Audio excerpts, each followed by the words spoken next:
हाँ जी, good evening.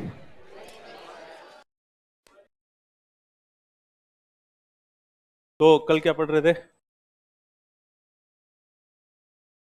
है ना, प्रांतीय चुनावों की बातें की थी हमने एक तो, है ना। और 1935 का अधिनियम, हाँ अधिनियम की बातें भी की, प्रावधान देखे थे, याद हो गए प्रावधान? ठीक है। कितने सेक्टर्स में बांटे हुए थे? 3 सेक्टर्स, कौन कौन से? गृह सरकार, केंद्र सरकार और प्रांतीय सरकार। गृह सरकार में क्या किया गया? भारत परिषद समाप्त कर दी गई, उसकी जगह सलाहकारी परिषद, और इसकी जो सिफारिशें थी वो मानना अनिवार्य नहीं था। केंद्र में एक अखिल भारतीय संघ कैसे बनना था? ब्रिटिश प्रांत और देशी रियासतें, रियासतों के लिए आना अनिवार्य नहीं था। ठीक है। बाद में चल के रुचि नहीं ली तो इसलिए रियासतें शामिल हुई भी नहीं। ठीक है। दूसरा प्रावधान, 2 सदनों की व्यवस्था की गई। ठीक है, कौन कौन से? राज्य परिषद और केंद्रीय विधानसभा। राज्य परिषद में सदस्यों की संख्या 260। ठीक है। केंद्रीय विधानसभा में 375। 260 में कैसे कैसे बांटे गए? 156 और 104। दूसरी तरफ 375 में 250 और 125 के रूप में। ठीक है। फिर हमने कहा कि इसके बाद में केंद्र में और क्या व्यवस्था की? गवर्नर जनरल की कार्यकारी परिषद। क्या कहा गया? 3 सदस्य गवर्नर जनरल और 10 सदस्य जो है वो भारतीय होंगे। ठीक है। फिर केंद्र में द्वैध शासन लागू किया जाएगा, इसके प्रावधान कर दिए गए। और शक्तियों का विभाजन किया गया, विषयों का विभाजन किया गया। 3 सूचियां बनाई गई, कौन कौन सी? केंद्रीय, प्रांतीय और समवर्ती सूची। जो चीजें इन सूचियों में नहीं थी वो अवशिष्ट शक्तियां किसको दे दी गई? गवर्नर जनरल को दे दी गई। और गवर्नर जनरल को वीटो और अध्यादेश के भी अधिकार दे दिए गए। ठीक है। और दलित वर्ग के लिए पृथक निर्वाचन की व्यवस्था कर दी गई। और मताधिकार वाली बात, बर्मा को भारत से अलग कर दिया गया। सिंध, ओडिशा और उत्तर पश्चिम सीमा प्रांत, 3 अलग से नए प्रांत बना दिए गए। और RBI, FPSC federal public service commission था, और एक फेडरल कोर्ट की स्थापना की गई। ठीक है। ये सारी व्यवस्थाएं बात की। फिर हमने कहा प्रांतों में क्या किया? वैध शासन समाप्त। कौन सी व्यवस्था? स्वायत्तता दे दी गई। ठीक है। और 6 प्रांतों के अंदर द्विसदनीय व्यवस्था कर दी गई। कौन कौन से 6 प्रांत? बॉम्बे मद्रास, बंगाल आसाम और यूपी बिहार। ठीक है। ये हमने प्रावधान देखे थे। फिर हमने इसकी आलोचना ही की। ठीक है। पहली बात, सबसे पहली आलोचना क्या की? रियासतों का शामिल होना स्वैच्छिक था। इसका मतलब रियासतें शामिल हुई ही नहीं, और जब नहीं हुई तो संघ अस्तित्व में नहीं आया। जब संघ अस्तित्व में नहीं आया तो केंद्र के प्रावधान भी लागू नहीं हो पाए। तो इसलिए केंद्र वाला तो सारी बातें अपने आप एक साथ ही खत्म होगी। और बाकी की हमने क्या क्या बुराई की? तो हमने कहा कि इसमें क्या क्या व्यवस्थाएं की थी, है ना। बाकी वाली किसकी बुराई है? व्यवस्थाओं की। तो व्यवस्थाएं क्या क्या की गई? जैसे पृथक निर्वाचन का विस्तार कर दिया गया। ठीक है, तो इसकी हमने बुराई कर दी। और सार्वभौमिक मताधिकार नहीं दिया गया अभी भी, ये भी बात सही थी। वो बताओ, पहले उधर वाले बताओ कि सदस्यों की संख्या जनसंख्या के अनुपात में जो है प्रांतों को, सॉरी देशी रियासतों का जो प्रतिनिधित्व था वो ज्यादा था। ठीक है। एक तरफ 40%, एक तरफ 33%। पॉपुलेशन कितनी थी? 24% ही थी। ठीक है। और किसकी बुराई की हमने? सुप्रीम कोर्ट की अभी भी स्थापना नहीं की भारत में। ठीक है। केंद्र में द्वैध शासन लागू किया जा रहा था। केंद्र में जो है राज्य से तो हटा दिया, प्रांतों से तो, लेकिन कहाँ लागू कर रहा है अब उसको? केंद्र में। तो वो सारी कमियां इधर आ जाएगी। ठीक है। तो और क्या कमियां देखी थी? गवर्नर जनरल के पास अभी भी बहुत सारी शक्तियां थी। ठीक है। अध्यादेश की है, वीटो है, सारी सारी शक्तियों का हम बुराई कर सकते हैं। और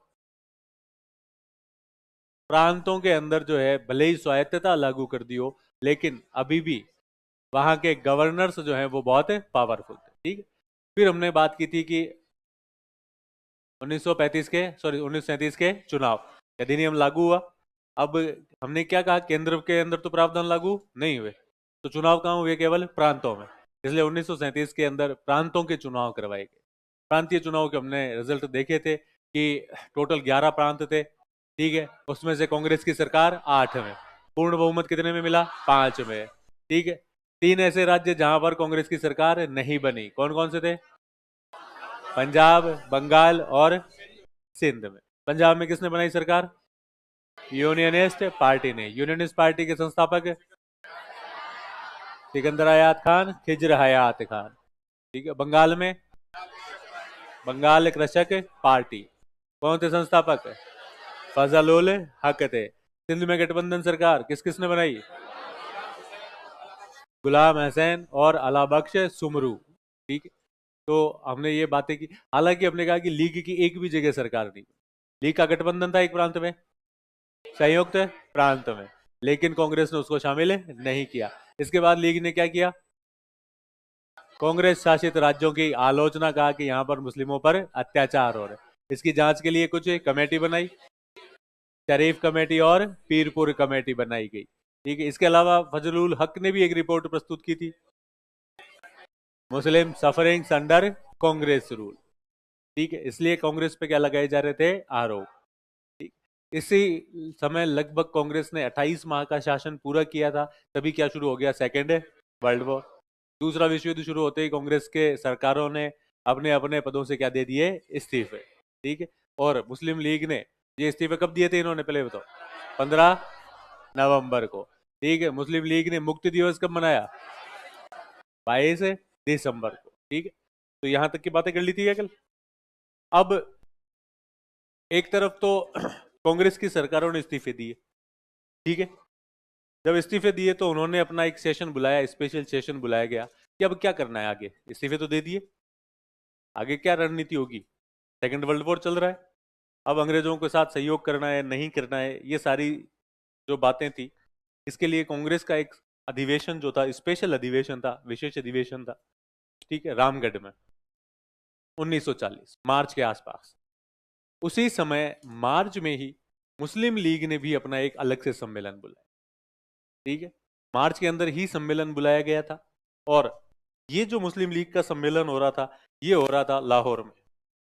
ठीक है, कहाँ हो रहा था, लाहौर। लाहौर सेशन होना था, और अब इस लाहौर सेशन की अध्यक्षता कर रहे थे मोहम्मद अली जिन्ना। ठीक है, अध्यक्षता है जिन्ना के पास। यहां से लीग के द्वारा पहली बार एक प्रस्ताव पारित किया गया, और यह प्रस्ताव था पृथक मुस्लिम राष्ट्र। कि अब जो है लीग ने यहां पर एक प्रस्ताव पारित किया कि लीग जो है, क्योंकि अब लीग ने पीछे देख लिया कि इलेक्शंस में वोट तो मिल नहीं रहे, जनता का कोई आधार है नहीं, और अब इनके पास एक ही तरीका बचा था, और वो था कि सांप्रदायिकता की राजनीति की जाए। इसलिए लीग ने पीछे कांग्रेस की शासित राज्यों में जो है केवल मुस्लिमों के ऊपर अत्याचार हो रहे थे, इस तरह की खूब रिपोर्टें की, ये बताने की कोशिश की कि हम जो है मुस्लिमों के समर्थक हैं, हम जो है मुस्लिमों के लिए सोचते हैं। ठीक है, अब ये रिपोर्ट्स में क्या था, कौन सी बातें सही थी, कौन सी बातें गलत थी, खूब सारी जो है इस तरह की बातें थी। लेकिन लीग ने अब सांप्रदायिकता का कार्ड खेलना शुरू किया, और अब 1940 आते आते जब उन्हें लगा कि और आगे कैसे बढ़ा जाए, तो एक पृथक राष्ट्र की क्या की गई, डिमांड, मांग की। पहली बार 1940 में लीग ने, ठीक है, मुसलमानों के लिए एक अलग देश की मांग की, जिसका नाम क्या रखा जा रहा था, पाकिस्तान। अलग देश पाकिस्तान की क्या की गई थी, मांग।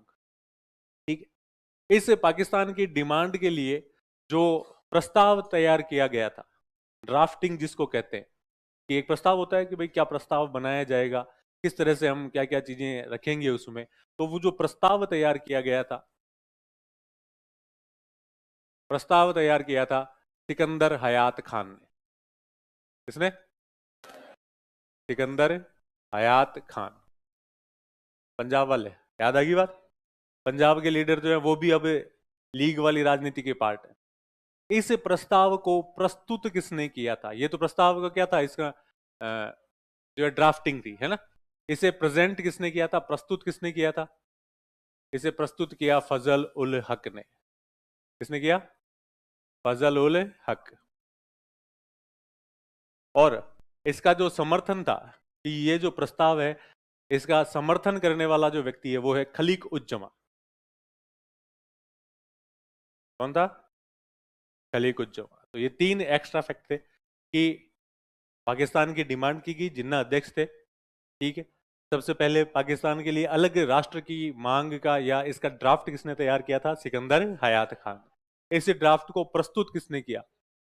फजल उल हक ने। और इसका समर्थन किसने किया? खलीक उज जमा ने। और इस तरह से एक अलग राष्ट्र की क्या हो गई? डिमांड। ठीक है। अब बात ये थी कि ये जो अलग राष्ट्र की डिमांड थी, ये लीग ने पहली बार की है, लीग के मंच से। हालांकि लीग के मंच से ही ये डिमांड पहले हो चुकी थी, ये मांग पहले हो चुकी थी। हालांकि तब लीग ने इसके ऊपर कोई ध्यान नहीं दिया था। 1930 में, 1930 में कवि इकबाल, नाम सुना है कवि का? सारे जहां से अच्छा हिंदोसिता हमारा, सुना है? तराना-ए हिंद नाम से एक कविता लिखी थी, उनकी रचना थी, और उस रचना का भाग है सारे जहां से अच्छा हिंदोसिता हमारा। वो लिखने वाले कवि इकबाल थे, कवि। ठीक है। सबसे पहले 1930 में कवि इकबाल ने कांग्रेस, इस लीग के मंच से, मुस्लिम लीग का जो है अधिवेशन चल रहा था, उस लीग के मंच पे ही अध्यक्ष थे, उस अध्यक्षीय पद से भाषण देते हुए कहा था कि मुझे लगता है कि मुस्लिमों के लिए एक अलग से क्या होना चाहिए? देश होना। अब हम दो अलग अलग सभ्यताएं, संस्कृति हैं, इसलिए हमारे लिए अलग 2 राष्ट्र होने चाहिए। इसलिए अलग देश की डिमांड सबसे पहली बार जो है, सबसे पहले सबके किसके दिमाग में आई थी? तो ये बात किसके दिमाग में आई है? कवि इकबाल के दिमाग। वो कवि इकबाल जो किसी जमाने में ये लिख रहे थे, सारे जहां से अच्छा हिंदोसिता हमारा, अब उनका जो है 1930 में ही मोह भंग हो चुका था, उससे पहले भी हो चुका था थोड़ा। और उस समय ही इन्होंने 1930 में कहा था कि अगर पूर्व से, उधर से आदेश हो जाए, ईरान की तरफ से, है ना, इशारा उधर था, कि अगर पूर्व से आदेश हो जाए तो मैं इस हिंदुस्तान की जमीन को मुड़ के सलाम भी ना करूं वापस। एक जमाने में तो कह रहे थे कि सारे जहां से अच्छा यही है, और एक जमाने में क्या कह रहे थे कि अगर उधर से आदेश हो जाए तो मैं वापस मुड़ के सलाम भी नहीं करूं। इसलिए सबसे पहली बार आइडिया किसके दिमाग में आया था? कवि इकबाल। सबसे पहले इन्होंने अलग मुस्लिम देश की बात की, हालांकि तब कोई प्रस्ताव नहीं था। जब इन्होंने ये डिमांड की, जब इन्होंने ये मांग की थी, तो अब खूब सारे लोग थे, सबने सुना तो था ही डिमांड को, यानी कहीं ना कहीं बातें तो हो ही रही थी। जब ये डिमांड की गई तो कैम्ब्रिज यूनिवर्सिटी में एक युवक पढ़ा करता था, नाम था चौधरी रहमत अली। क्या नाम था? चौधरी रहमत अली। चौधरी रहमत अली ने इस विचार को एक्सेप्ट किया और उसने सपने देखने शुरू कर दी कि अलग देश बने, कि हाँ यार अलग देश बनना चाहिए। अलग देश बने तो अपने पास क्या क्या होना चाहिए? तो उसने आइडिया लगाया कि हमारे पास क्या होना चाहिए? पंजाब होना चाहिए, हमारे पास क्या होना चाहिए? कश्मीर होना चाहिए, हमारे पास क्या होना चाहिए? सिंध होना चाहिए, हमारे पास बलूचिस्तान होना चाहिए, हमारे पास उत्तर पश्चिम सीमा प्रांत। आइडिया वहीं तक था। तो उधर नॉर्थ वेस्ट के जितने भी, पंजाब और उसके आसपास के जितने भी क्षेत्र थे, उन सबको मिला करके, और उसके दिमाग में आया कि हाँ एक राज्य बनाया जा सकता। उसने इस राज्य का नामकरण किया सबसे पहली बार, और उसने इसका नाम क्या रखा था? पाकिस्तान। पंजाब और जो है कश्मीर, ठीक है, सिंध, बलूचिस्तान और उत्तर पश्चिम सीमा प्रांत, इन सब से उसने जो है, क्योंकि इधर अफगानिस्तान का स्थान लिया था, ठीक है, सिंध का से लिया था, ठीक है, कश्मीर का कै रखा हुआ था। इस तरह से इसने अपने हिसाब से शब्द मिलाए और क्या नाम रख दिया इसका? पाकिस्तान। इस पाकिस्तान नाम का जो देश की डिमांड इसने रखी थी, ये अपनी बात इसने कहां प्रस्तुत की थी? नाउ और नेवर नामक एक पर्चे। इसने कहा कि या तो अभी और या फिर कभी नहीं। इसलिए कि नाउ और नेवर नाम का पर्चा प्रकाशित किया। उसमें कहा कि मुस्लिमों के लिए एक अलग देश होगा जिसका नाम क्या रखा जाएगा? पाकिस्तान। इसमें छोटे उधर वाले 5 प्रांत क्या थे? शामिल थे। कौन कौन से प्रांत? पंजाब और कश्मीर, 2 ऊपर है, ठीक है, उधर तीसरा सिंध, सिंध के पास में बलूचिस्तान, और ऊपर क्या है? उत्तर पश्चिम सीमा प्रांत। तो इन सबको मिला करके बोला एक पाकिस्तान होना चाहिए। इसलिए ये पाकिस्तान के जेनेसिस की कहानी थी, या कहां से ये विचार डेवलप हो रहा था, किस तरह से नाम आया, और 1940 में लीग ने प्रस्ताव रख दिया, प्रस्तुत कर दिया। और 1940 के बाद अब भारत की जो पूरी राजनीति है वो इसी तरफ झुकी हुई थी कि विभाजन होगा या नहीं होगा, विभाजन किया जाए या नहीं किया जाए। कांग्रेस इस बात पे बल दे रही थी कि विभाजन नहीं होना चाहिए, लीग इस बात पे जोर दे रही थी कि अब केवल विभाजन ही समाधान है। इसलिए अब आगे, इससे आगे जितनी भी चर्चाएं होने वाली है भारत में, केवल इसी बात पे आके चलेगी, अटकेगी। पाकिस्तान होगा या नहीं होगा, पाकिस्तान मिल रहा है या नहीं मिल रहा है, पाकिस्तान बनने के लिए संभावनाएं हैं या नहीं है। ठीक है, तो इसलिए अब ये जो 40 वाला जो सेशन है ये बहुत ज्यादा महत्वपूर्ण था। लिख दो फटाफट अपने इसकी बातें।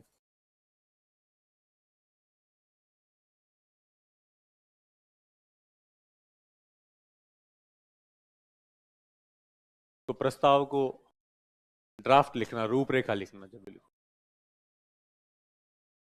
रूपरेखा या ड्राफ्ट इसका, ठीक है। लिखो, मुस्लिम लीग का लाहौर अधिवेशन।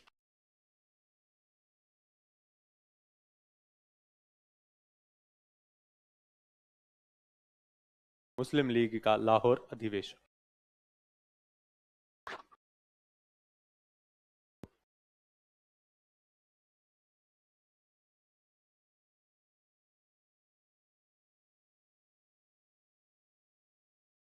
लाहौर अधिवेशन। देखो अध्यक्ष, डेट लिख देना, 1940 में हुआ था। अध्यक्ष लिखो जिन्ना, अध्यक्ष हैं जिन्ना।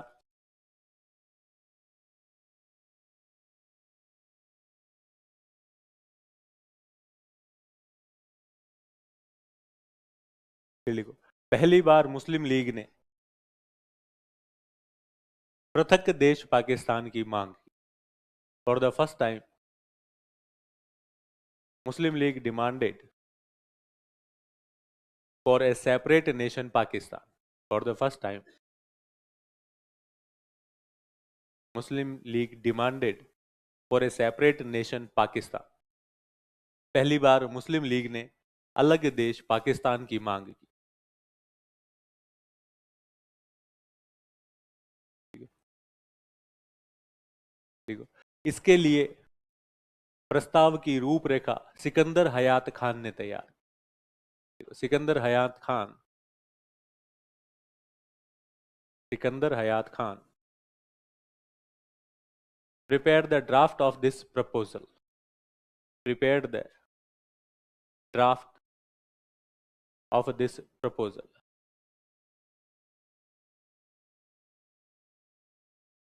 इस प्रस्ताव के लिए रूपरेखा तैयार की।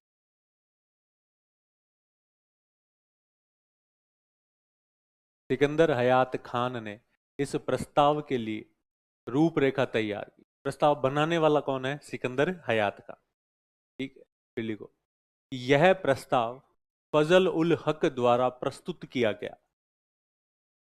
This proposal was presented by Fazal ul Haq. यह प्रस्ताव फजल उल हक द्वारा, फजल उल हक द्वारा प्रस्तुत किया गया। प्रेजेंटेड बाय फजल उल हक। ठीक है, देखो, खलीक उज्जमा द्वारा इसका समर्थन किया गया। Khaleeq Uzzama supported, Khaleeq Uzzama supported it. Khaleeq Uzzama द्वारा इसका समर्थन किया गया। खलीक उज्जमा द्वारा इसका समर्थन किया गया। ठीक है, फिर अलग से लिखना। अब ये इस सम्मेलन की बातें नहीं है ना? ये दोनों बातें जो नीचे लिखना है ब्रैकेट में लिख दो या तो। देखो, सर्वप्रथम कवि इकबाल ने 1930 में, इन 1930, poet Iqbal, poet Iqbal first demanded ए सेपरेट मुस्लिम नेशन। सर्वप्रथम कवि इकबाल ने 1930 में एक अलग मुस्लिम देश की मांग की। एक अलग मुस्लिम देश की मांग की थी।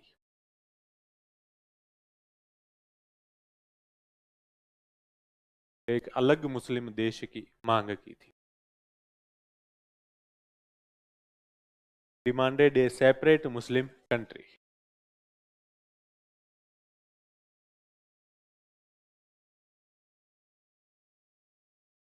देखो, 1933 में कैम्ब्रिज विश्वविद्यालय के छात्र,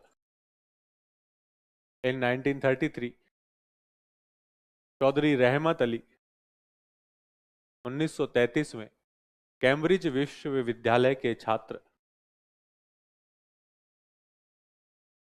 चौधरी रहमत अली ने इस देश का नाम पाकिस्तान बताया। चौधरी रहमत Ali, a student of Cambridge university, suggested the name of this country as Pakistan. Suggested the name of this country as Pakistan.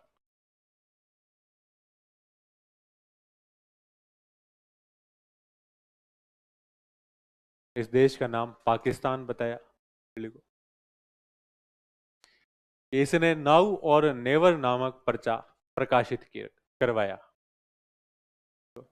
He published a pamphlet named Now or Never.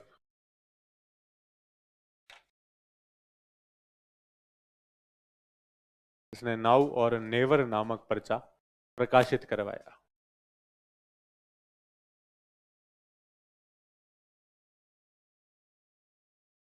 ठीक है, तो मुस्लिम लीग ने क्या डिमांड कर ली है? पाकिस्तान की।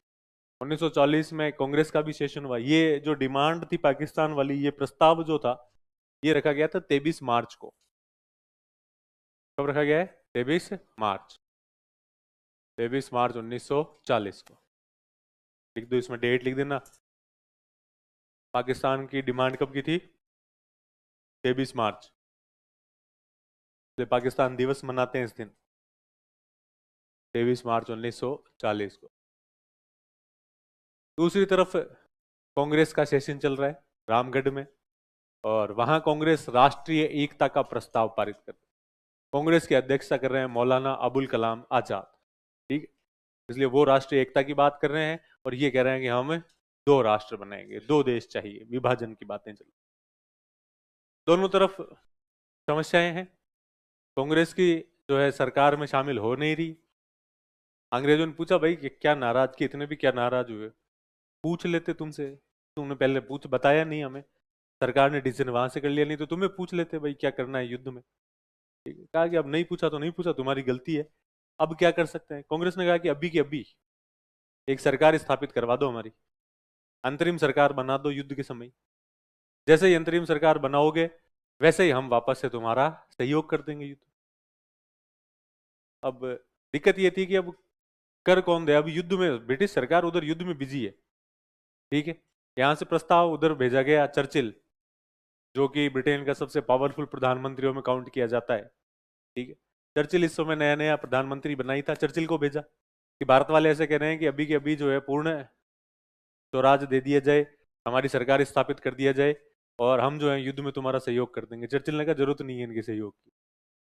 ठीक है, उसने कहा कि मैं यहाँ प्रधानमंत्री सम्राट के साम्राज्य को विखंडित करने के लिए नहीं बनाऊं, मैं प्रधानमंत्री इसलिए बनाऊं कि मैं इस युद्ध को जीतूं, मैं इस साम्राज्य की सुरक्षा करूं।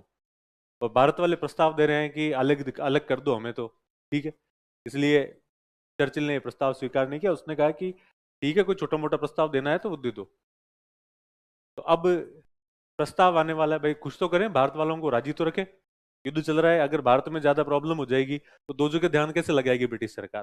ठीक है, और इस बार युद्ध थोड़ा ज्यादा पावरफुल है, क्योंकि इस बार, पिछली बार तो जो है राजतंत्र था और उसको थोड़ा ओवर कॉन्फिडेंस था।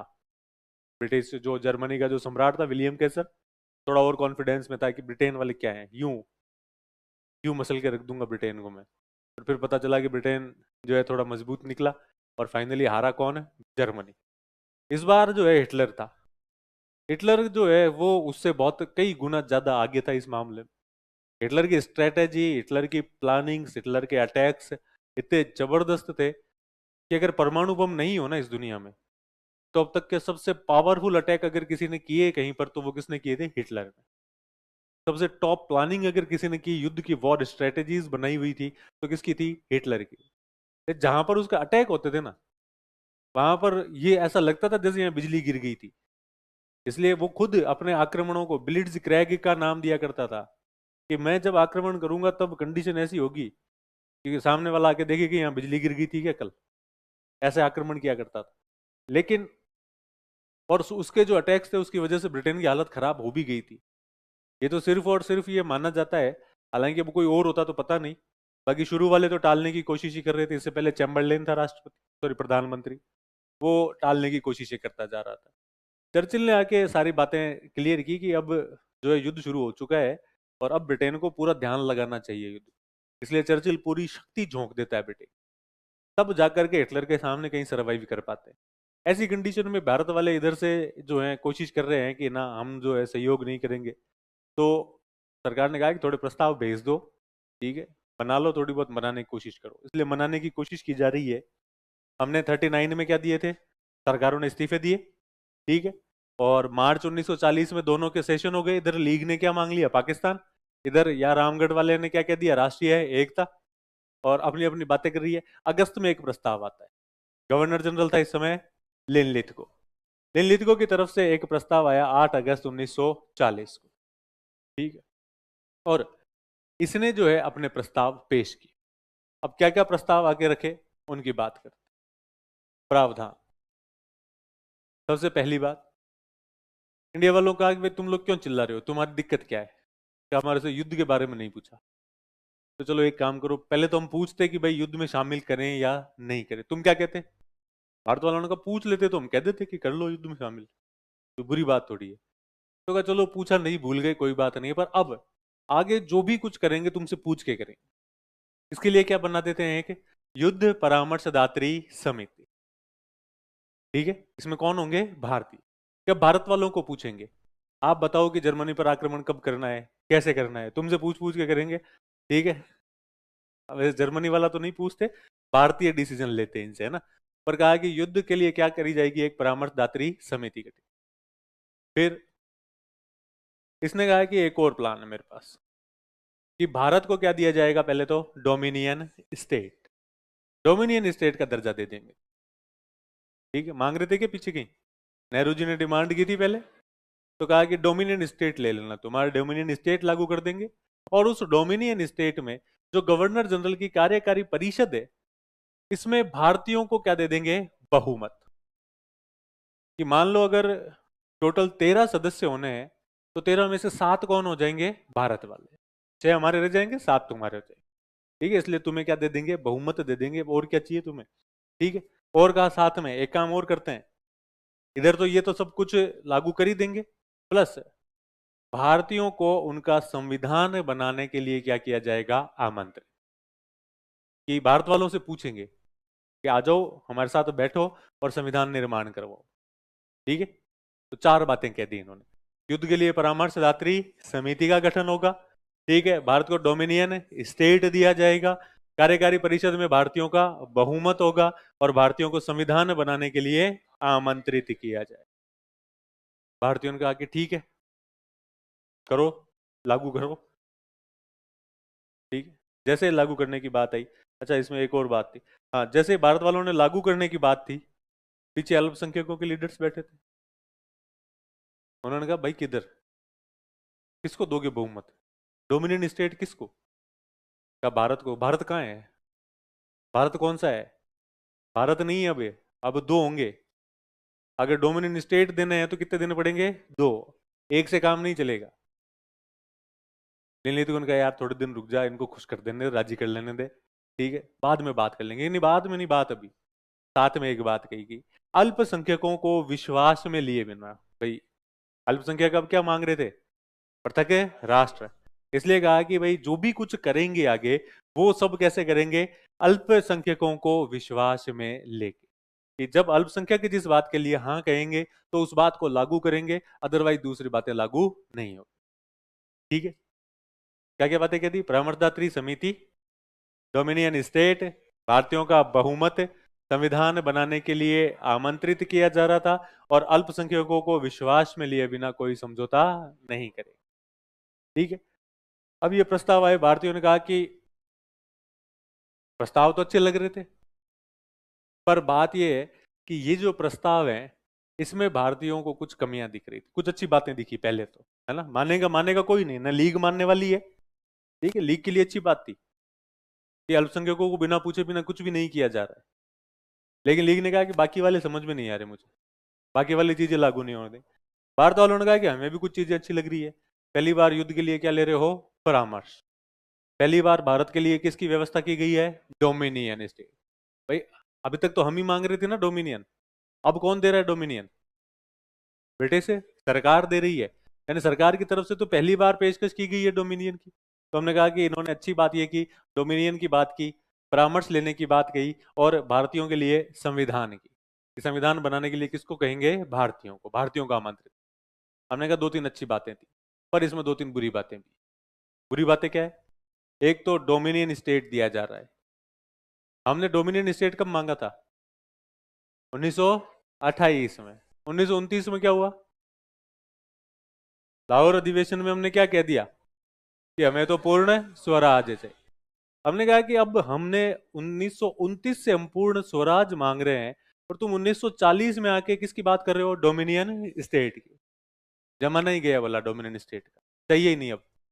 अगर अब तो चाहिए तो केवल क्या चाहिए, पूर्ण स्वराज। इसलिए डोमिनियन स्टेट की बात पे हम नाराज थे, ठीक है। दूसरी बात कि हमें दिक्कत ये थी कि कार्यकारी परिषद में भारतीयों को क्या दे दोगे, बहुमत। हमने कहा तुम पीछे देखो, इससे अच्छा प्रस्ताव दिया था कि तुमने कभी 1935 में। भाई 35 वाला प्रस्ताव इससे अच्छा था कि वहां 3 गवर्नर जनरल के होने और 10 भारतीय। यहां अगर 13 में से 7 भारतीय हो जाए तो भी प्रस्ताव कौन सा अच्छा है, 35 वाला। हमने कहा इससे अच्छा वो पहले वाला था, ठीक। अब तुमने पहले वो दिखा दिया प्रस्ताव, अब हम ये वाला क्यों मानेंगे। इसलिए हमने कहा कि 1935 वाला प्रस्ताव इससे बेहतर था। और तीसरी बात, इससे समझौते में अल्पसंख्यकों को वीटो दे दिया गया था कि बिना अल्पसंख्यकों की सहमति के कुछ भी नहीं किया जाए। ये जो वीटो वाली बात थी ये गलत थी, क्योंकि इससे फिर भारतीय विभाजन जो है कहीं ना कहीं फिर से उसका प्रश्न आ जा रहा था। इसलिए 3 चीजों का विरोध किया गया कांग्रेस के द्वारा, कि अभी तक डोमिनियन स्टेट दे रहे थे, कार्यकारी परिषद में इससे अच्छा प्रस्ताव 1935 में दे चुके, और अल्पसंख्यकों को क्या दिया जाएगा, वीटो दिया गया, ठीक है। तो लिखो, देंगे इसके प्रावधान लिखो फटाफट। पीछे निम्नलिखितों का नाम लिखा है क्या, नहीं लिखा, तो लिखो अगस्त प्रस्ताव। अगस्त प्रस्ताव 1940, अगस्त प्रस्ताव 8 अगस्त 1940, सीधे ही लिख दो। अगस्त प्रस्ताव 8 अगस्त 1940।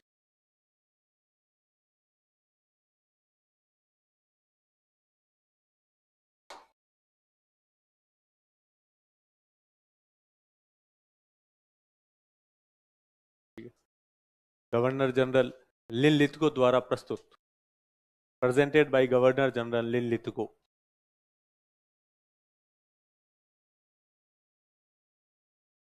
Presented by governor general Linlithgow, ठीक है। लिखो प्रावधान, लिखो प्रोविजंस। प्रोविजंस क्या थे,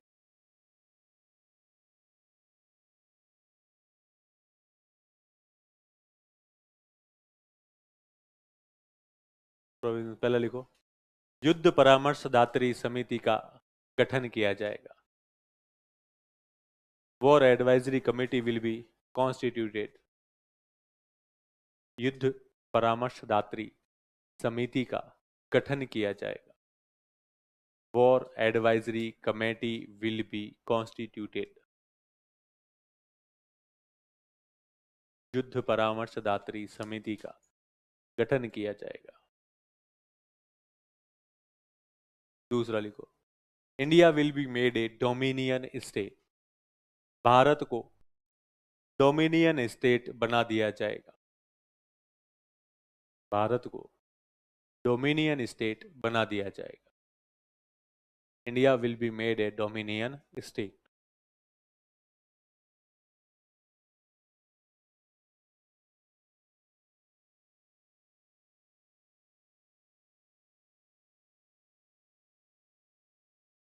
ठीक है, फिर लिखो, कार्यकारी परिषद में भारतीयों का बहुमत कर दिया जाएगा। Majority will be given to Indians in the executive council, कार्यकारी परिषद में भारतीयों को बहुमत दिया जाएगा। Majority will be given to Indians in the executive council, कार्यकारी परिषद में भारतीयों को बहुमत दिया जाएगा। भारतीयों को संविधान बनाने के लिए आमंत्रित किया जाएगा। Indians will be invited to make the constitution.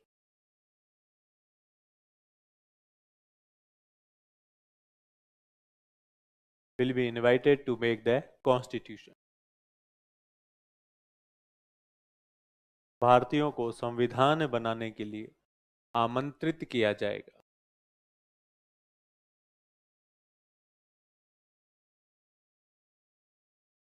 ठीक है, और फिर लिखो, अल्पसंख्यकों को विश्वास में लिए बिना कोई समझौता नहीं होगा।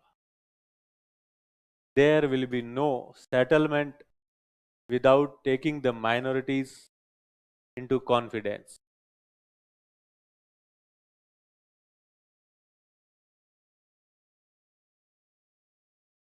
There will be no settlement without taking the minorities into confidence.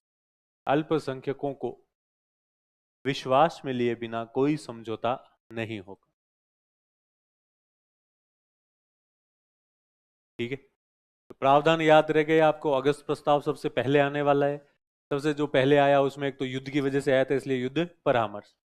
फिर डोमिनियन स्टेट की बात कह दी कि भाई डोमिनियन स्टेट दे देंगे और गवर्नर जनरल की कार्यकारी परिषद में बहुमत दे देंगे। ठीक है, संविधान बनाने के लिए तुम लोग खुद आ जाना, हालांकि जो भी कुछ किया जाएगा वो अल्पसंख्यकों को विश्वास में लेगी।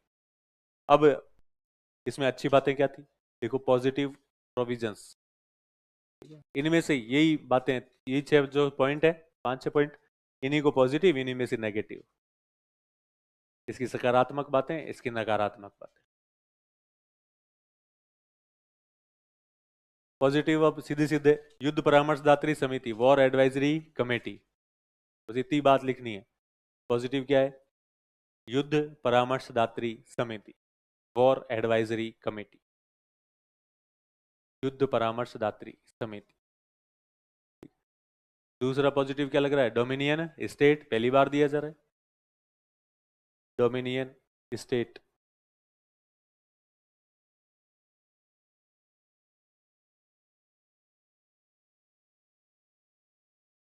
ठीक है, और फिर लिखो, Indians will frame their own constitution.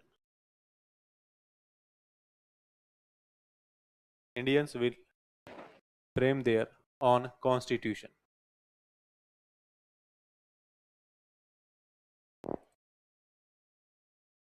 भारतीय अपना संविधान स्वयं बनाएंगे। ठीक है, तो 3 बातें अच्छी लग रही थी हमें, फिर कुछ बातें बुरी भी लगी। इसको एक्सेप्ट किया क्या हमने, नहीं किया। एक्सेप्ट क्यों नहीं किया, देखो नेगेटिव बातें क्या लग रही थी,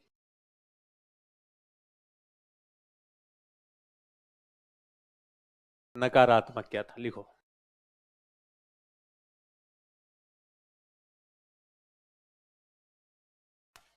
किसकी डिमांड की 1929 से, पूर्ण स्वराज की, तो लिखो negative province.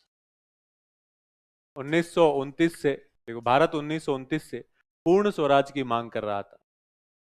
India was demanding complete independence from 1929, complete independence from 1929।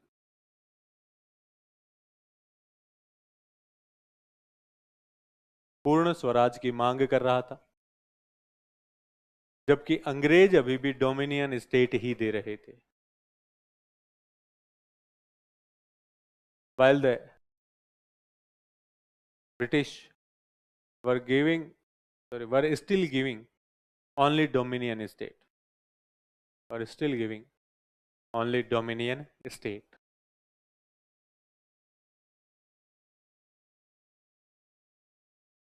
ठीक है, कार्यकारी परिषद के लिए किसकी बात की, इससे अच्छा प्रस्ताव, 1935 लिखो। कार्यकारी परिषद में a better proposal than the executive council, a better proposal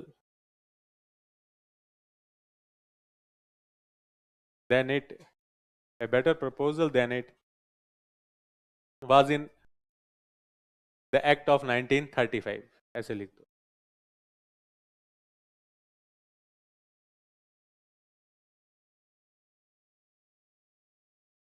कार्यकारी परिषद में इससे अच्छा प्रस्ताव 1935 के अधिनियम में था।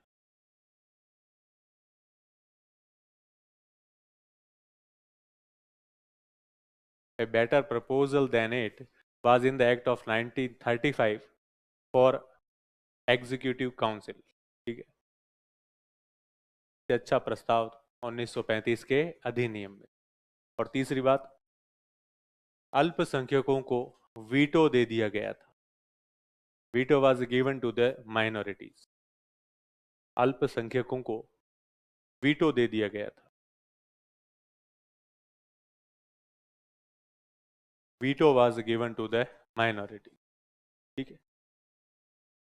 तो अगर प्रस्ताव आया, हमसे पूछा गया और हमने मना कर दिया, नहीं चाहिए, ठीक है।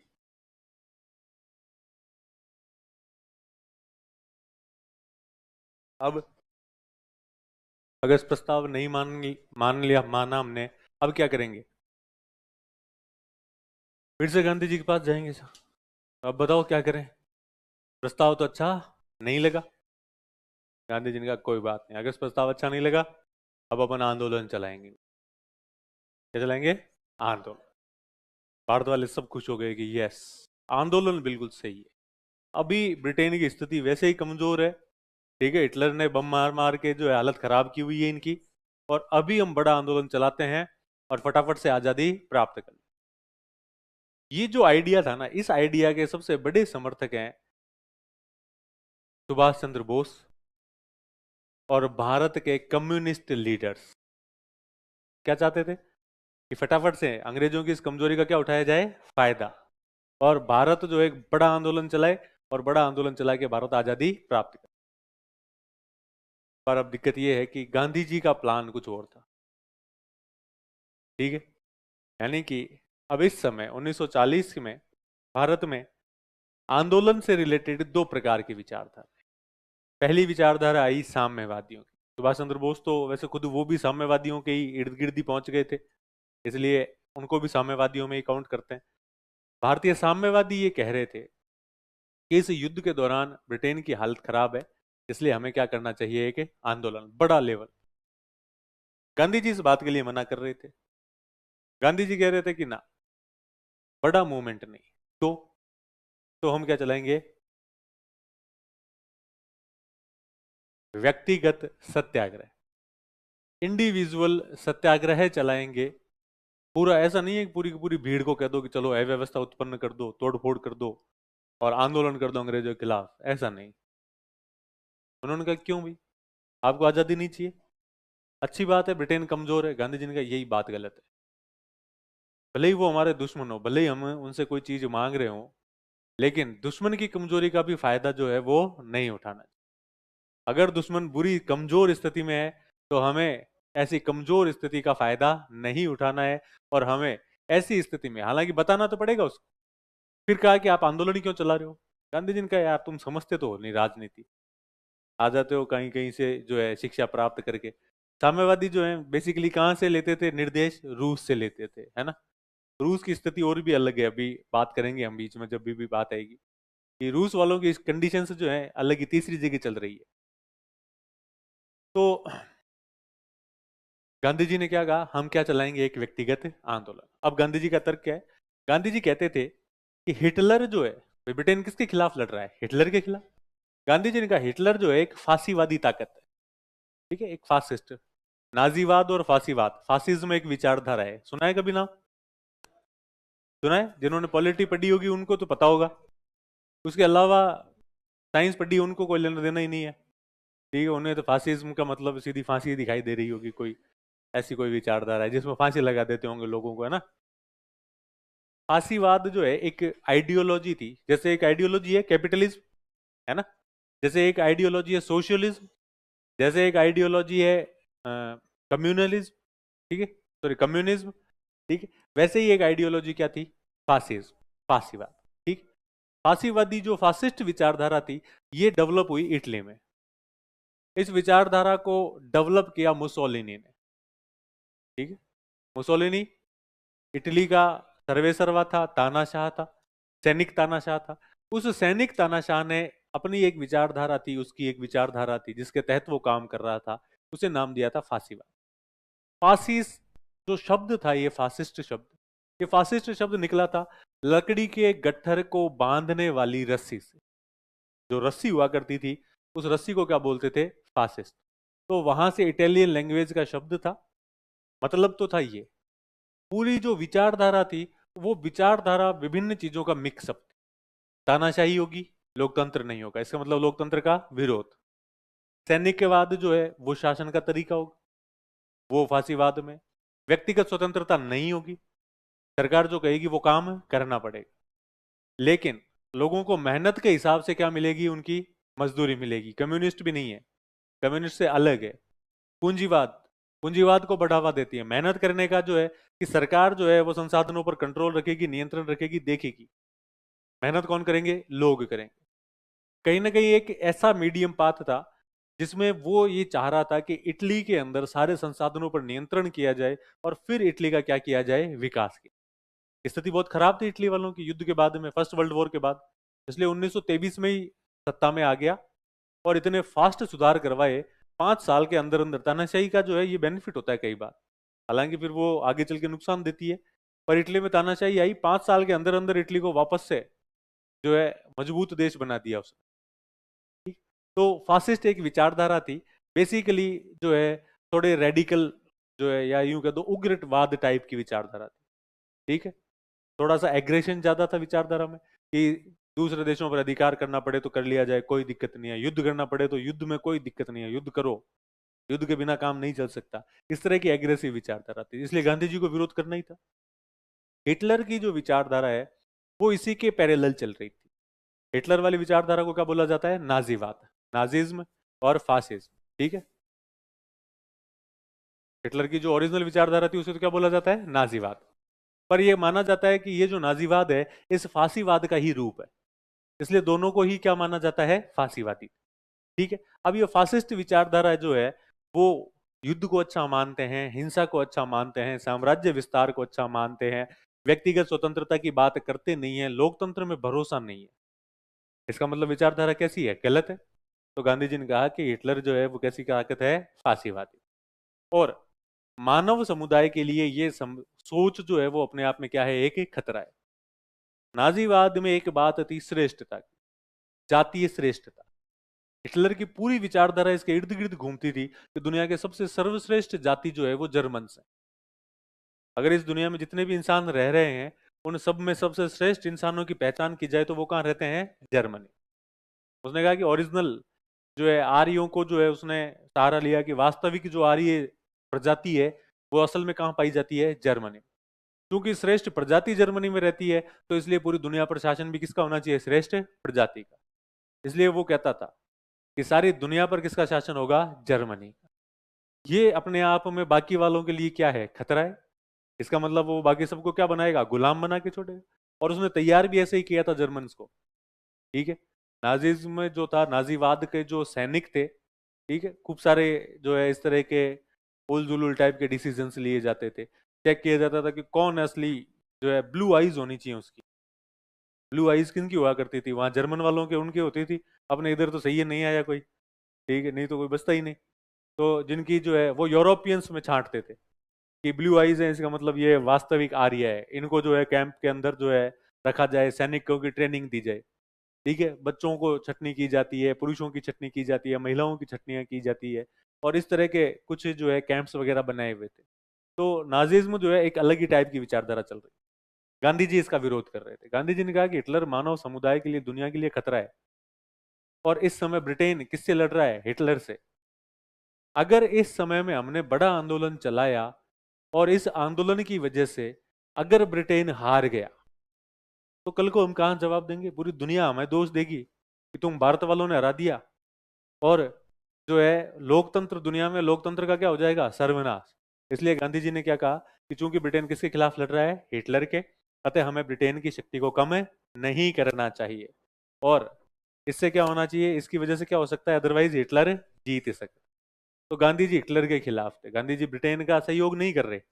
लेकिन गांधी जी को यह पता है कि दो बुरे लड़ रहे हैं, उसमें से कम बुरा कौन है? कम बुरा कौन है? ब्रिटेन।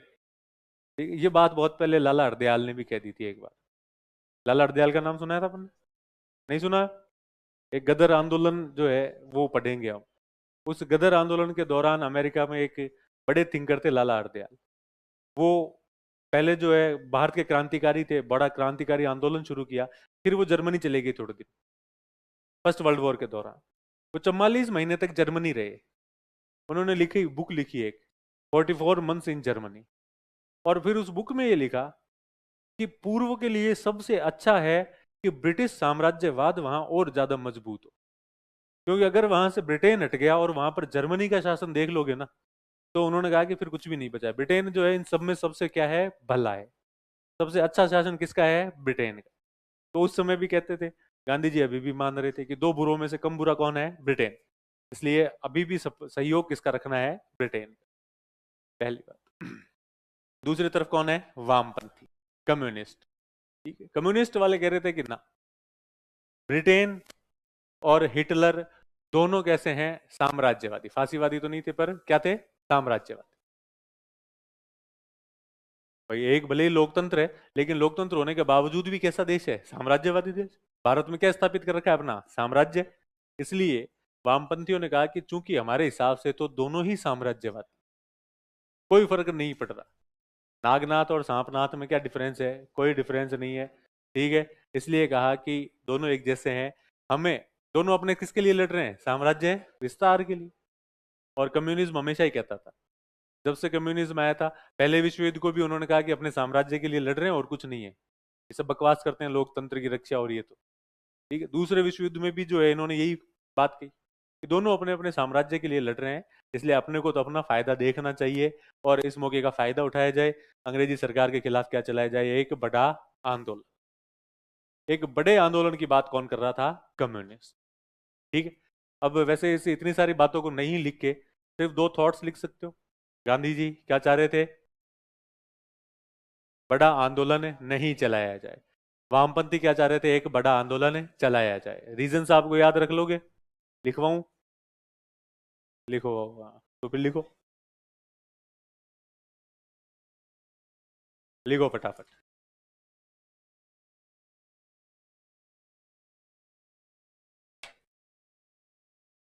व्यक्तिगत सत्याग्रह आंदोलन।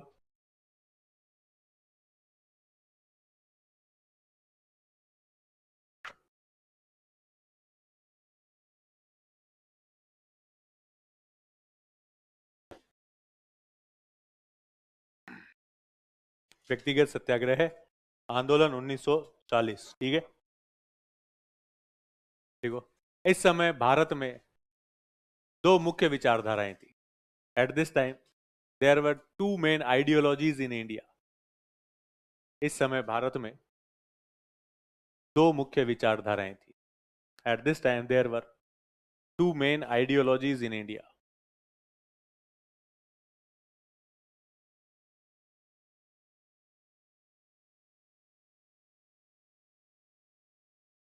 पहले लिखो गांधी जी के अनुसार, या गांधी जी लिख दो, फिर लिखो इनके अनुसार Gandhi ji.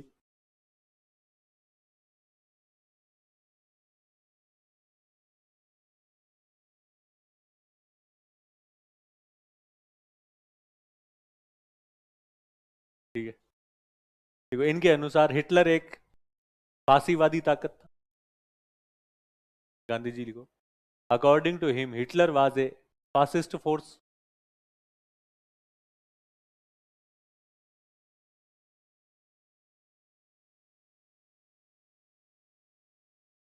Hitler was a fascist force.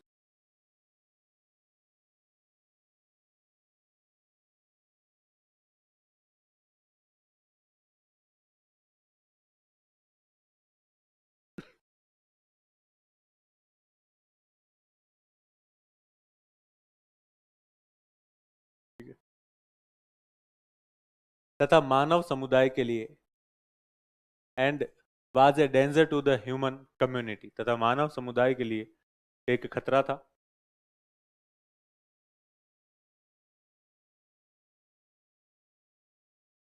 तथा मानव समुदाय के लिए एक खतरा था।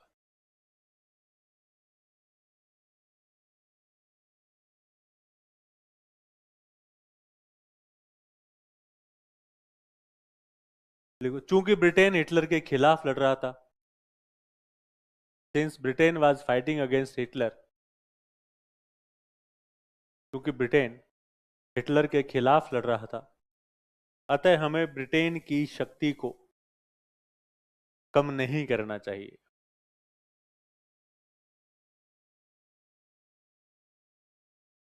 Since Britain was fighting against Hitler, so we should not reduce the power of Britain, अतः हमें ब्रिटेन की शक्ति को कम नहीं करना चाहिए, क्योंकि इससे हिटलर जीत सकता है, because due to it Hitler can win, क्योंकि इससे हिटलर जीत सकता है।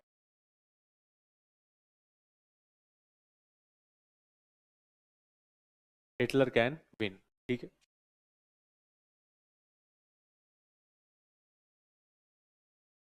इसकी विचारधारा आ गई गांधी जी की। दूसरी तरफ कम्युनिस्ट वामपंथी, कम्युनिस्ट या वामपंथी, देखो इनके अनुसार ब्रिटेन व हिटलर दोनों साम्राज्यवादी ताकतें हैं। According to them Britain and Hitler are both fascist forces,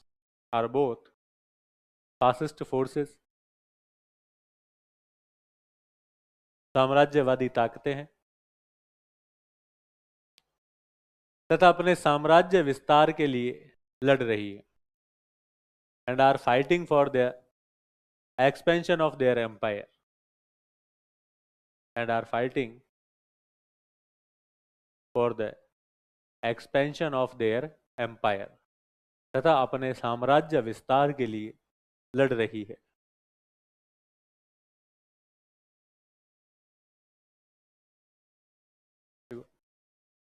अतः भारत को इस मौके का फायदा उठाना चाहिए। Therefore India should take advantage of this opportunity,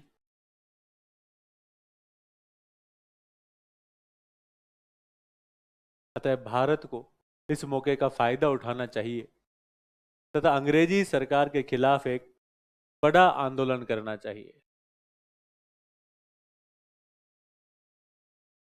and start a big movement against the British government.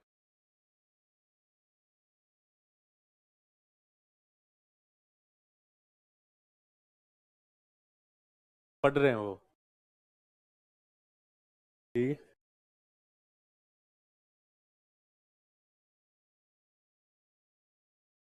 चलो लिखो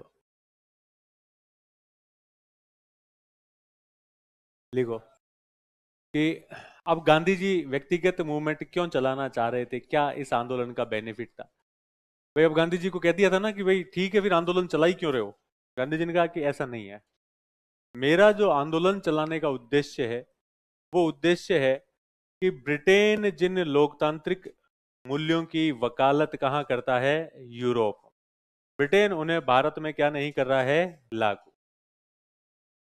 दूसरी बात भी तो है, गांधी जी ने क्या कहा कि हम ब्रिटेन नहीं चाहते कि ब्रिटेन की शक्ति कमजोर हो, पर दूसरी तरफ हम ये जानते हैं कि ब्रिटेन वास्तव में जिस लोकतंत्र की बात करके हिटलर के खिलाफ लड़ रहा है वो लोकतांत्रिक वैल्यूज कहां लागू नहीं करता है, भारत। इसलिए मेरा उद्देश्य यह है कि मैं एक आंदोलन चलाऊं और आंदोलन चला के सरकार को, ब्रिटेन की सरकार को या दुनिया की जो सरकारें हैं उनके पास एक क्या भेजूं, मैसेज। दुनिया में तो एक मैसेज जानना चाहिए कम से कम, और वो मैसेज ये जाएगा कि ब्रिटेन जो बड़ी बड़ी बातें कर रहा है कि मैं लोकतंत्र के लिए लड़ रहा हूं, अमेरिका के साथ घूम रहा है, चीन के साथ जो है घूम रहा है, युद्ध लड़ रहा है, उसे ये समझ में आने चाहिए उसके सहयोगियों को कि ये भारत वाले इसके साथ नहीं है। हालांकि भारत वाले भले हैं, कितने भले लोग हैं कि इसके बुरे समय में इसका विरोध नहीं कर रहे।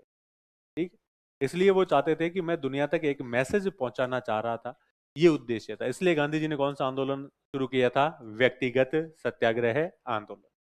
तो उद्देश्य समझ में आ गया गांधी जी का, कि ब्रिटेन को बिना कमजोर किए बिना और विश्व समुदाय को क्या देना है? एक संदेश।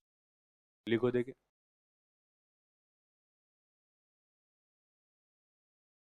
देखो, Gandhi ji started the individual satyagraha movement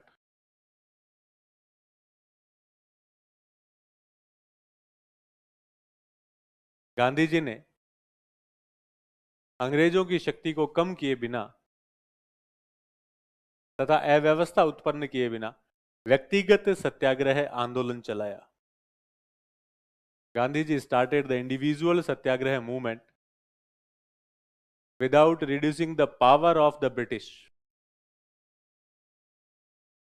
without reducing the power of the British, and without creating chaos, and without creating chaos. अंग्रेजों की शक्ति को कम किए बिना तथा अव्यवस्था उत्पन्न किए बिना व्यक्तिगत सत्याग्रह आंदोलन चलाया। व्यक्तिगत सत्याग्रह आंदोलन चलाया। Started the individual satyagraha movement without reducing the power of the British and without creating chaos। देखो, फिर इसको यहां बंद कर दो, है ना, फिर लिखना। उन्होंने इसके माध्यम से विश्व समुदाय को संदेश दिया कि through this he sent a message to the world community. Through this he sent a message to the world community. इसके माध्यम से, या उन्होंने इसके माध्यम से विश्व समुदाय को संदेश दिया कि ब्रिटेन जिन लोकतांत्रिक मूल्यों की वकालत यूरोप में करता है, ब्रिटेन जिन लोकतांत्रिक मूल्यों की वकालत यूरोप में करता है, wanted to send a message to the world community that the democratic values that the democratic values that Britain advocates in Europe, that Britain advocates in Europe are not being implemented in India, are not being implemented in India। लोकतांत्रिक मूल्यों की वकालत Europe में करता है, उन्हें भारत में लागू नहीं कर रहा है। ठीक है, अब करना क्या है व्यक्तिगत सत्याग्रह में? क्या किया जाएगा? गांधी जी का कुछ नहीं करना है, तो कुछ भी कुछ तो होगा कि हाँ कुछ तो करना ही है। वैसे मैं बता देता हूँ, एक आंदोलनकारी तैयार होगा एक बार में, एक आंदोलन। ऐसा नहीं है भीड़ इकट्ठी नहीं करनी है, कोई व्यवस्था उत्पन्न नहीं करनी। एक आंदोलनकारी अपनी जगह से स्टार्ट होगा, है ना। हम अलग अलग आंदोलनकारी छांटेंगे, मजबूत लोग हों जो हमारे इस आंदोलन में विश्वास रखते हो, वो जहां कहीं भी है, जहां से भी शुरू होंगे वहां से वो रवाना होगा, स्टार्ट होगा। ठीक है, और वहां से स्टार्ट होकर के वो किस तरफ जाएगा? वो दिल्ली की तरफ जाएगा। किधर जाना है? दिल्ली वाले रास्ते पे। दिल्ली हाईवे पकड़ लो अपने, और अपने जो है गले में तख्ती वगैरह टांग लो। बातें बातें ज्यादा करनी नहीं है। हाँ, जहां कहीं रुकोगे वहां लोगों को भाषण दो, केवल भाषणबाजी कर सकते हो वहां जाके कि मैं, अंग्रेज सरकार जो ऐसे ऐसे कर रही है हमारे साथ, इसलिए हम इसके विरोध करते हैं, और मैं इसके विरोध के लिए जो है यहाँ से कहाँ जा रहा हूँ? दिल्ली की यात्रा। ठीक है, पूरे रास्ते में आप लोगों में चेतना का प्रचार करते हुए, प्रसार करते हुए जाओ। और ये कैसा आंदोलन होगा? एक व्यक्तिगत, हर व्यक्ति अलग अलग इंडिविजुअल लेवल पे। ऐसा नहीं है जत्था बना के नहीं जा रहे, भीड़ करके नहीं जाना। ठीक है, और पहला सत्याग्रही जिसे बनाया गया वो थे विनोबा भावे। पहला सत्याग्रही किसे चुना गया? विनोबा भावे। कहां से शुरू किया इन्होंने? पवनार आश्रम से। पवनार आश्रम कहाँ पर है? महाराष्ट्र। तो इस महाराष्ट्र में पवनार आश्रम से सत्याग्रह शुरू हुआ। ठीक है। इनके जो सत्याग्रही थे, पहले सत्याग्रही कौन थे? विनोबा भावे थे। ठीक है। सबसे पहले विनोबा भावे निकले। दूसरे जवाहरलाल नेहरू ने कहा कि अपना किधर है नंबर, तो कहा सेकंड नंबर। तो जवाहरलाल नेहरू कौन से थे? सेकंड। दूसरे सत्याग्रही कौन थे? जवाहरलाल नेहरू। अभी तक ये दो ही बातें पूछी गई है। पहले तो खूब सारी बार पूछे जाते थे, सामान्य प्रश्न था कि सबसे पहले कौन गया। फिर वही जो है कोई ज्यादा इंटेलिजेंट आदमी आ गया कि उसको लगा कि अच्छा पहला याद है, अब दूसरा बता। तो दूसरा पूछ लिया उन्होंने। दूसरा कौन थे? जवाहरलाल नेहरू। फिर अपन तीसरा और लिख लेते हैं साथ में, क्या पता कोई और इंटेलिजेंट आए पीछे देख ले कि अच्छा दो याद कर रखे हैं तुमने, तीसरा बता दो लो। तीसरे कौन थे? ब्रह्म। ठीक है। अब क्योंकि चौथे तक वो वैसे भी नहीं जाएगा क्योंकि ऑप्शन चार ही होते हैं ना, और उसको पता है कि अब काम काम के ऑप्शन तो देने पड़ेंगे। ठीक है, इसलिए तीन अगर याद है तो चौथे पांचवे का तो फिर पता लगा ही लोगे वैसे। हालांकि चौथे भी थे, एक प्यारे लाल जी थे। नाम क्या था? प्यारे लाल। तो प्यारे लाल जी चौथे थे। पांचवे अबुल कलाम आजाद थे। ठीक है। तो इस तरह से गए फिर लगभग 2,500 लोग। ठीक है। ऐसे 2,500 लोग थे जिन्होंने व्यक्तिगत सत्याग्रह शुरू किया था और जाकर के अपनी गिरफ्तारियां दी थी। ठीक है। पर अपने को एक दो तीन याद करने हैं, तो लिख लो ये पीछे वाली बातें लिख रखी है।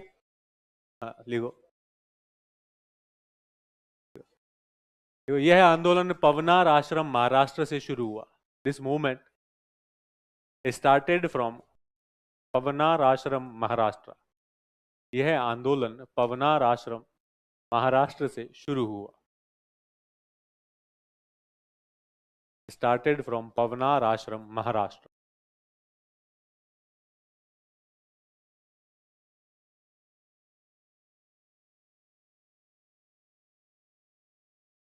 देखो प्रमुख सत्याग्रही।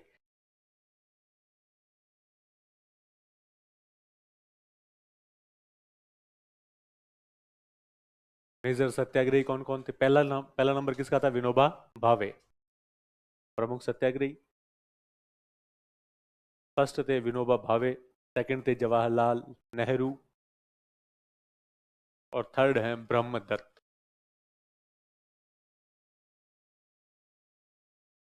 थर्ड नंबर पे कौन है? ब्रह्मदत्त।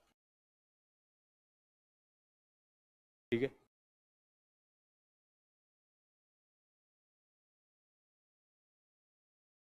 विनोबा भावे, जवाहरलाल नेहरू और ब्रह्मदत्त। अब आंदोलन शुरू हुआ, सरकार ने खूब लोगों को गिरफ्तार किया। अव्यवस्था जैसी कोई बात हुई नहीं, केवल जाकर के काम बंद कर दिया जाता था जेल में। जेल में लगभग 2,500 लोग पहुंचे, इसके अलावा कोई व्यवस्था नहीं थे। पर क्या इस आंदोलन का असर हुआ? क्या इसका कोई प्रभाव पड़ रहा था? क्या इसका प्रभाव पड़ रहा था? ठीक है। इसका प्रभाव हुआ, और गांधी जी जैसा कह रहे थे, जैसा सोच रहे थे कि हमारा उद्देश्य है विश्व समुदाय तक ये बात पहुंचाना कि ब्रिटेन लोकतांत्रिक जो वैल्यूज है वो भारत के संदर्भ में लागू नहीं कर। हम भारतीय इतने भले हैं कि इसके इस बुरे समय में इसका विरोध नहीं कर रहे, इसलिए हम क्या चला रहे हैं? व्यक्तिगत सत्याग्रह। यानी युद्ध में हम ब्रिटेन के साथ नहीं है, ये मैसेज देना चाहते हैं हम। इस युद्ध में किसी तरह से ब्रिटेन का सहयोग नहीं कर रहे, पर हम ये भी नहीं चाहते कि ब्रिटेन इस समय कमजोर पड़े। इतनी बड़ी बात है, दुनिया के लोगों को पता चलेगा, इसलिए अब ये बातें बाहर होने लगी। अमेरिका का राष्ट्रपति रूजवेल्ट और चीन के राष्ट्रपति चियांग काई शेक, क्या नाम था? कौन सा शेक है? Chiang Kai Shek.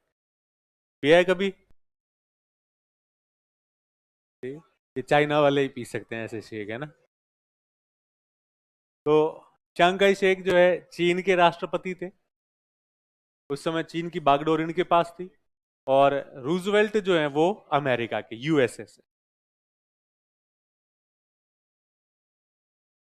इन्होंने कहा, ब्रिटेन के चर्चिल को बुलवाया। मीटिंग, युद्ध चल रहा था 1942 की, 41 के लास्ट जो है अंतिम समय जो था, उस समय की बातें थी। वर्ल्ड वॉर चल रहा था, जर्मनी बहुत पावरफुल हो रखा था। और हिटलर कंट्रोल में नहीं आ रहा था, इसलिए इन्होंने कहा कि भाई देखो, हमें इस युद्ध में पूरी ताकत के साथ लड़ना पड़ेगा। अगर हम इस युद्ध में पूरी ताकत से नहीं लड़ेंगे तो हम हिटलर का मुकाबला नहीं कर सकते। ब्रिटेन ने कहा, चर्चिल को आया हुआ था, चर्चिल ने कहा तो क्या करें, तो क्या क्या करें, भारत से समर्थन लेके आ। तो यहाँ तो पूरी दुनिया के सामने युद्ध लड़ रहा है और वहां भारत जो तेरे तुम्हारे सबसे बड़ा प्रांत है वो तुम्हारा सहयोग नहीं कर रहे, भारत वाले आंदोलन चला रहे हैं। चर्चिल ने कहा कहाँ है, कोई आंदोलन नहीं है।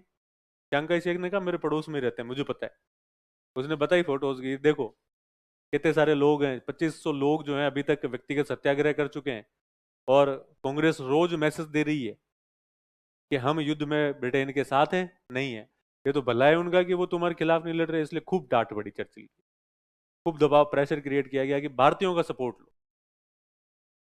चर्चिल ने कहा ठीक है, आप कह रहे हो तो भारत के लिए जो है मैं और प्रस्ताव भेज दूंगा। उसने कहा वैसे मैंने भेजा था प्रस्ताव, ठीक है, तो युद्ध शुरू होते ही भेजा था, पर अब भारतीय हैं वो मानते ही नहीं है, वहां एक वो बैठा हुआ है बुढ़ा, वो किसी बात को नहीं मानता है, ठीक है।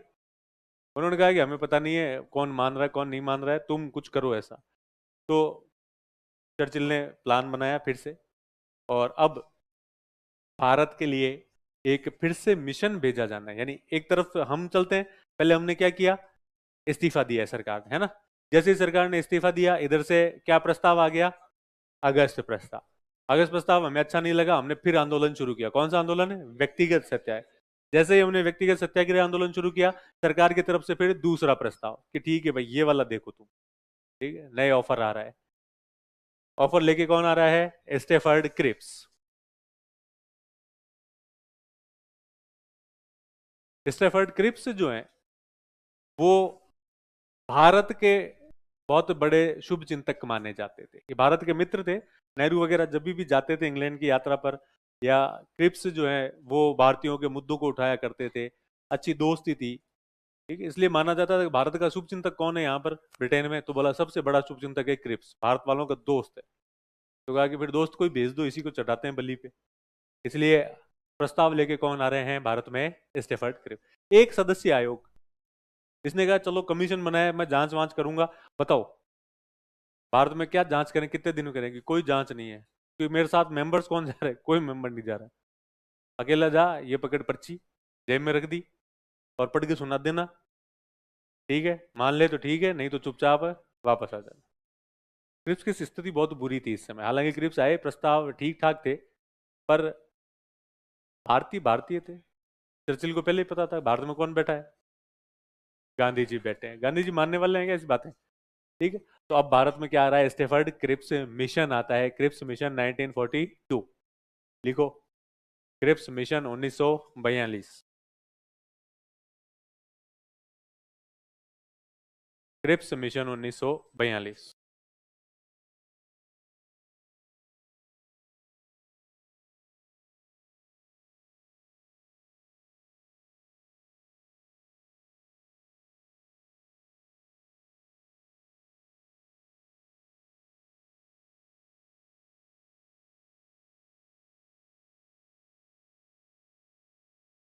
ठीक है,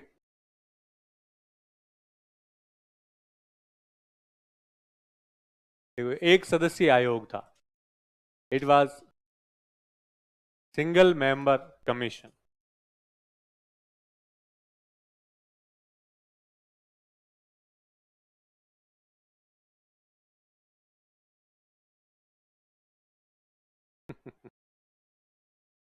कई बार मेरी इच्छा हो जाती है मैं जवाब दे दूं ऐसे प्रश्नों के। लिखो, एक सदस्यीय आयोग था। प्रावधानों की बात करते हैं हम, क्या क्या प्रावधान थे, प्रोविजंस, ठीक है। क्या हुआ, कुछ भी नहीं था।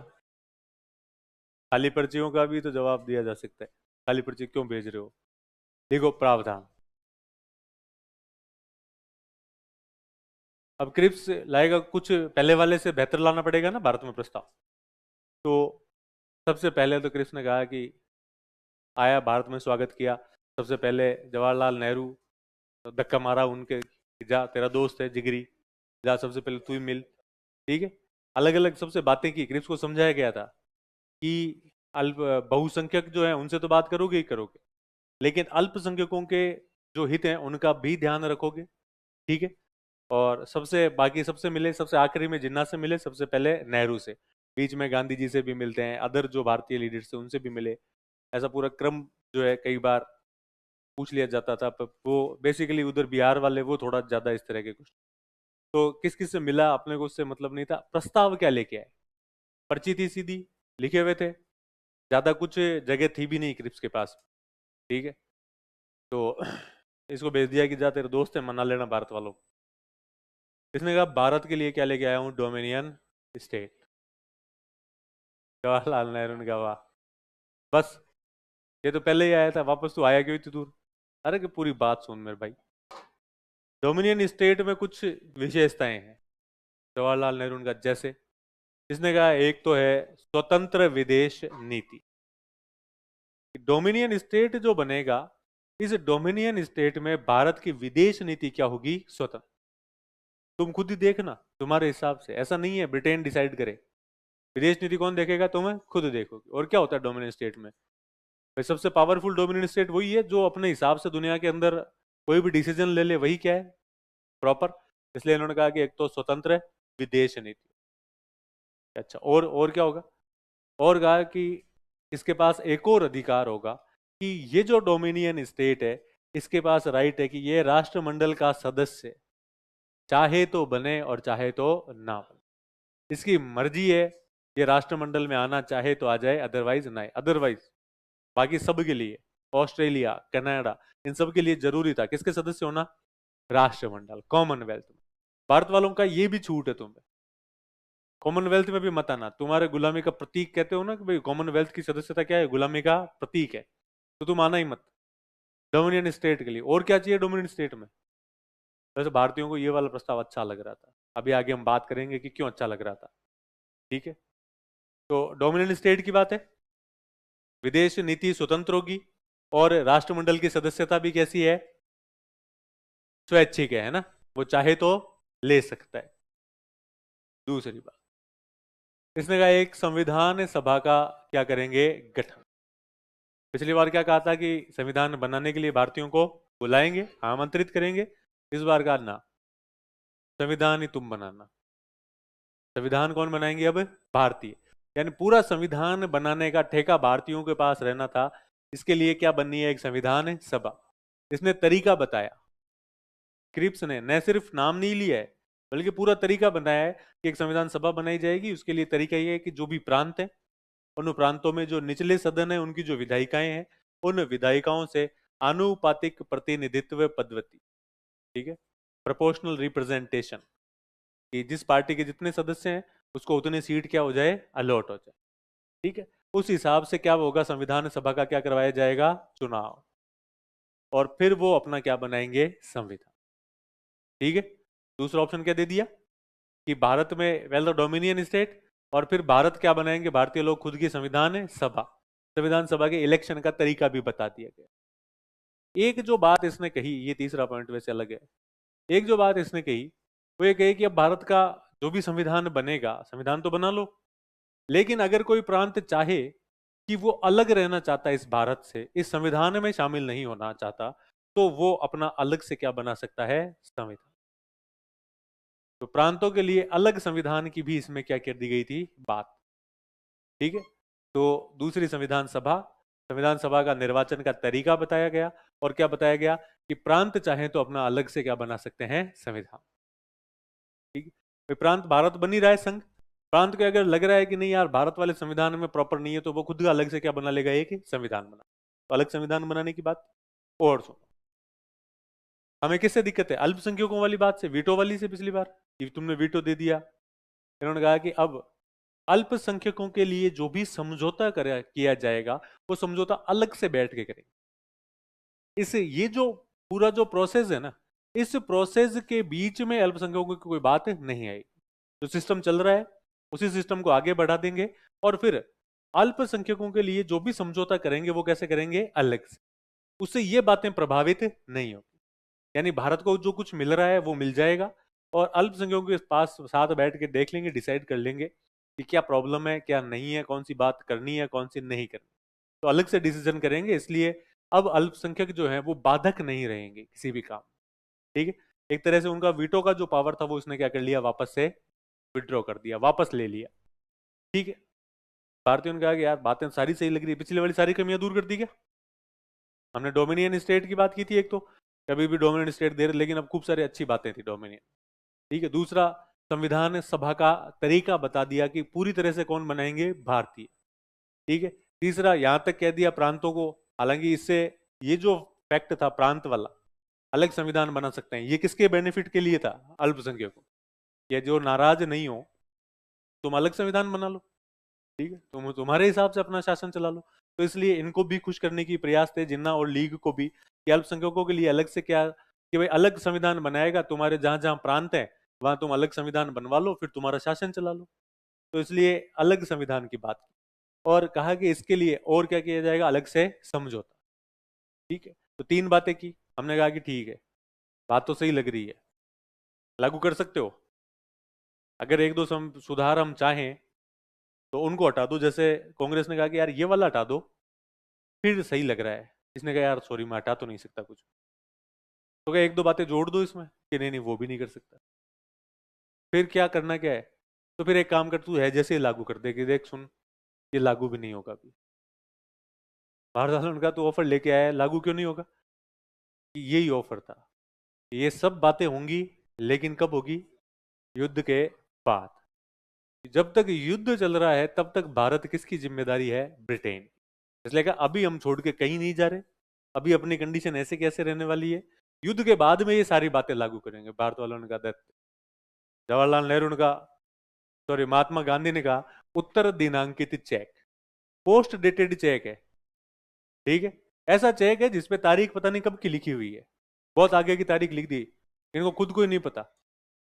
ठीक है, कि लिख दिया इस पे कि मान लो जैसे कोई भी डेट है कि 21/3, फिर आगे खाली छोड़ दिया। अब ये कब खत्म होगा युद्ध, 42 में होगा, 43 में होगा, 44 में होगा, 45, 46।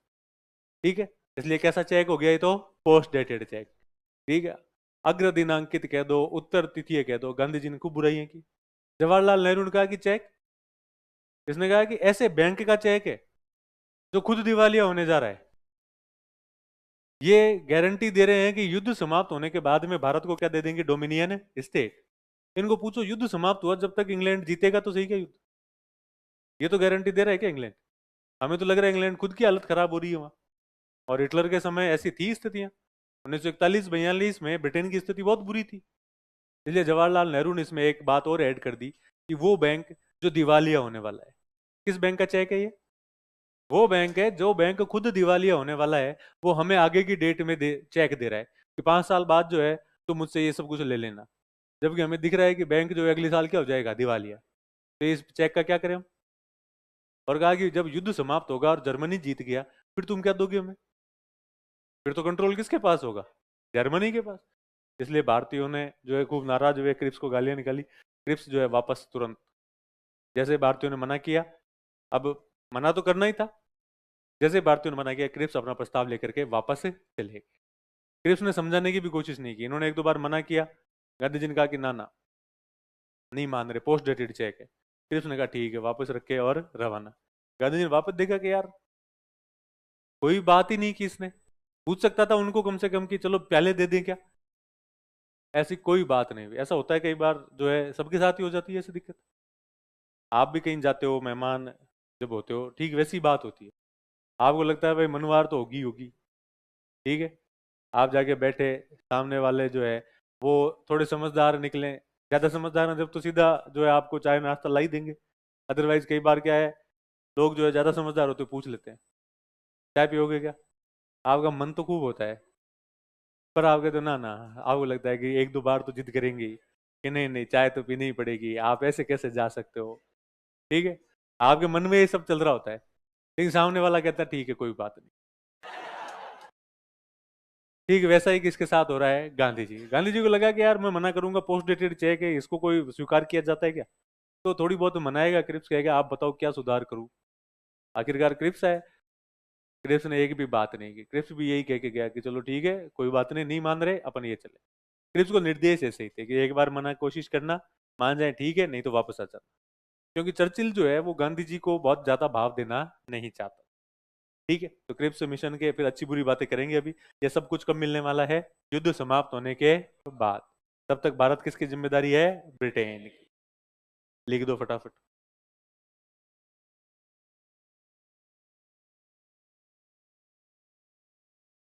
देखो क्रिप्स मिशन।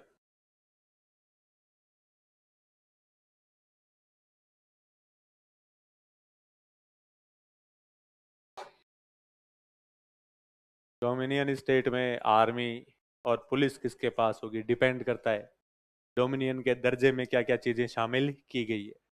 ठीक है, अगर ये कह दिया जाए कि अभी तक, जैसे अभी तक जो ऑफर मिल रहे हैं 42 तक, तब तक तो भारत वालों को नहीं मिलना था ऐसा। ठीक है, आर्मी किसके पास रहनी है? ब्रिटिशर्स के पास में गवर्नर जनरल रहना है, क्योंकि डोमिनियन रहेगा तो ब्रिटिश जो है प्रतिनिधि रहेगा। तो ब्रिटिश प्रतिनिधि के रूप में कौन रहेगा? Governor general. उसके साथ में क्या रहेगा? एक कमांडर इन चीफ रहेगा, इसलिए सेना भी उनके पास ही है। अभी तक ऐसा ऑफर नहीं आया भारत के पास अच्छे। लिखो, एक सदस्यीय आयोग लिख दिया। अब इसका प्रस्ताव लिखो, पहला लिखो। India will be made a dominion state. Bharat को एक डोमिनियन स्टेट बनाया जाएगा। भारत को एक डोमिनियन स्टेट बनाया जाएगा। India will be made a dominion state.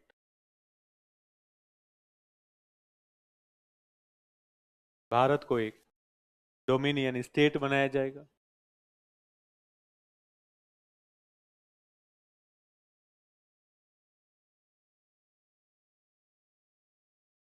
देखो, इसकी विदेश नीति स्वतंत्र होगी। It's foreign policy will be independent. इसकी विदेश नीति स्वतंत्र होगी। और लिखो कि भारत चाहे तो राष्ट्रमंडल का सदस्य बन सकता है। If India wants it can become a member of the Commonwealth. कि भारत चाहे तो राष्ट्रमंडल का सदस्य बन सकता है। भारत पर डिपेंड करता है राष्ट्रमंडल का सदस्य बनना है या नहीं बनना।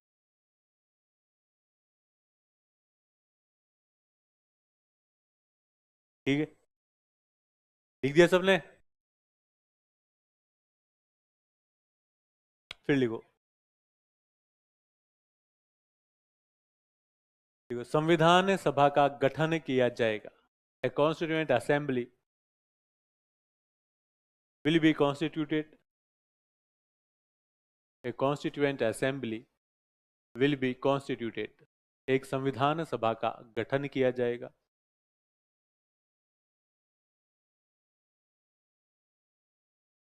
देखो, इसके सदस्यों का चुनाव, the election of its members, इसके सदस्यों का चुनाव प्रांतों के निचले सदनों के सदस्यों के, प्रांतों के निचले सदन के सदस्यों के आनुपातिक, या सदस्यों से लिखो इसको, सदस्यों के नहीं, सदस्यों से आनुपातिक प्रतिनिधित्व पद्धति द्वारा किया जाएगा। निचले सदन के सदस्यों से आनुपातिक प्रतिनिधित्व पद्धति द्वारा किया जाएगा। The election of its members will be done will be done from the members of the lower houses, from the members of the lower houses of the provinces, by the method of proportional representation, by the method of proportional representation। इसके सदस्यों का चुनाव प्रांतों के निचले सदन के सदस्यों से आनुपातिक प्रतिनिधित्व पद्धति द्वारा किया जाएगा। ठीक है, ये क्या होती है आनुपातिक प्रतिनिधित्व पद्धति? पढ़ रखी होगी। क्या हुआ, नहीं पढ़ रखी आप लोगों ने? पढ़ रखी है ना?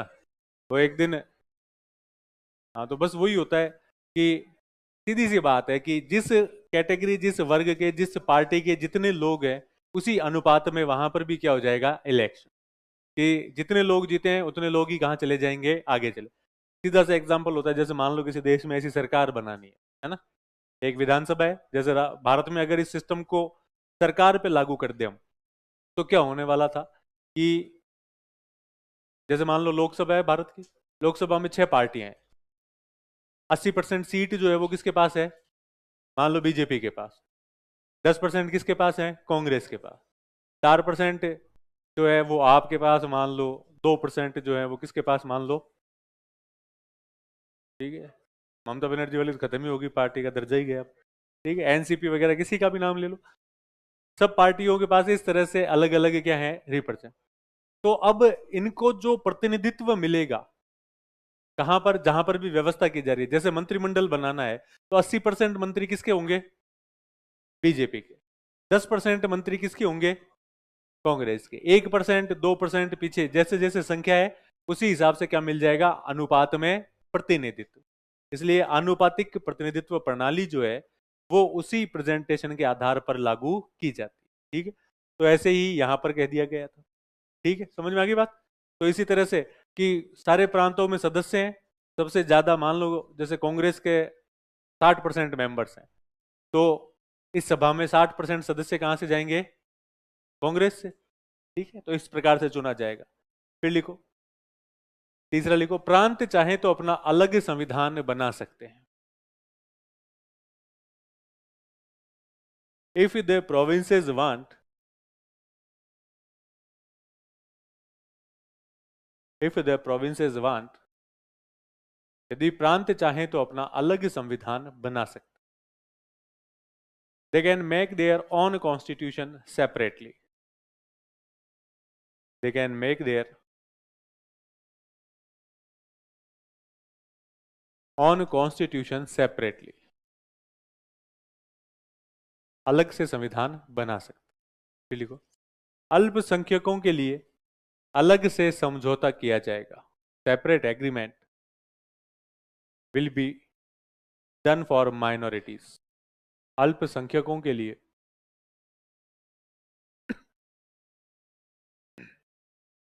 अलग से समझौता किया जाएगा।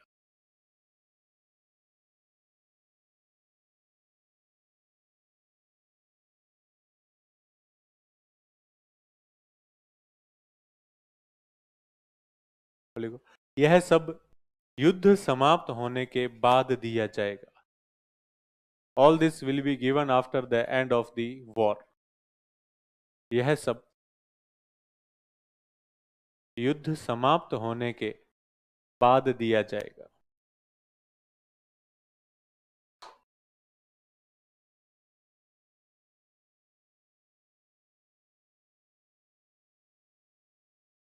All this will be given after the end of the war, because till then India is the responsibility of Britain, क्योंकि तब तक भारत ब्रिटेन की जिम्मेदारी है, तब तक भारत ब्रिटेन की जिम्मेदारी है। ठीक है, तब तक भारत किसकी जिम्मेदारी है, ब्रिटेन की। ब्रिटेन जो है वो ही ध्यान रखेगा युद्ध जब तक चलेगा तब तक। भारतीय ये चाह रहे हैं कि भाई हम अलग कर दें, और युद्ध के दौरान जो है हम अलग से अपना सिस्टम चला लें, ऐसा नहीं हो सकता। पॉजिटिव बातें लिखो इसकी, स्वतंत्र विदेश नीति वाला डोमिनियन स्टेट, अच्छी बात है क्या? डोमिनियन स्टेट में ऐसी ऑफर मिल रहा है, लिखो, डोमिनियन स्टेट विद पॉजिटिव, फटाफट। अब ये पूरा लिखने की ऐसे आवश्यकता भी नहीं होती, अब खूब बड़े हो गए आप, सीधा पॉजिटिव का साइन बना के भी लिख सकते हो। ठीक है, देखो, पॉजिटिव प्रोविजन, सकारात्मक प्रावधान। पहली सकारात्मक बात क्या थी? डोमिनियन स्टेट कैसा वाला, जिसके पास क्या है? स्वतंत्र विदेश नीति। तो लिखो स्वतंत्र विदेश नीति वाला dominion state. Dominion state with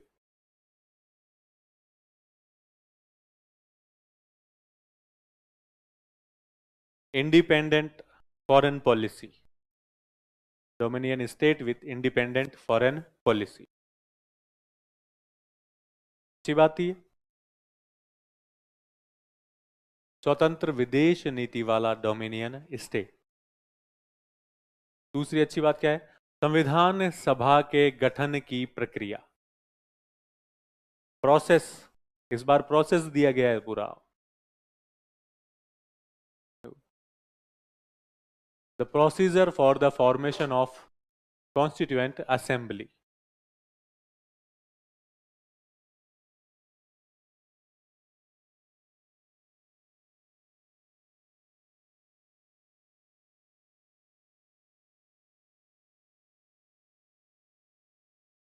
ठीक है, संविधान सभा के गठन की प्रक्रिया।